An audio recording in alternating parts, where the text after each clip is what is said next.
Read everything, সব পড়ো, সব পড়াতে কোনো খারাপ নাই, কিন্তু পারার জন্য পড়া। তুমি যদি পারার জন্য পড়ো, একটা জিনিস জাস্ট পড়া আর একটা হলো যে পারার জন্য পড়তেছি, দুইটার মধ্যে ডিফারেন্স আছে। সো তুমি যদি পারার জন্য পড়ো, সেই স্পেসিফিক যেগুলাতে বিগত বছরের কোশ্চেন আসছে ওই স্পেসিফিক টপিকগুলোতে এফোর্ট বেশি দাও, অ্যাজ সিম্পল অ্যাজ দ্যাট।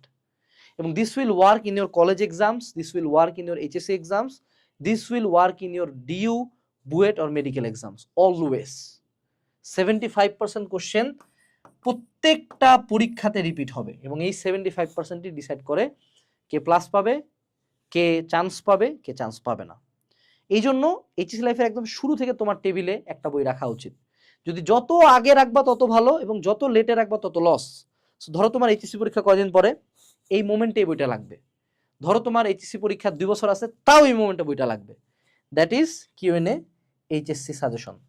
এই বইটার ইন্ট্রোডাকশন লাগে না, এই বইয়ের কপি করে অনেকে বই লেখার চেষ্টা করছে, তারপর 2 পার্টির মধ্যে মারামারি লাগে গেছে, কিন্তু প্রথমে এই বই নিজ হাতে, আমার কাছে স্টিল না মূল পাণ্ডুলিপিটা আছে, যেটা আমি যে হাতে হাতে লিখছিলাম, এবং নিজ হাতে লেখা হয়েছিল। এই পার্টটা সলিউশনটা পরে আছে। সলিউশনটা হলো পুরো এইচএসসি তে যতগুলা ইম্পর্টেন্ট সৃজনশীল আছে সকল টেস্ট পেপার মেডিজি থেকে এখানে তোলা আছে। সো টেস্ট পেপার মেডিজি আর লাগবে না।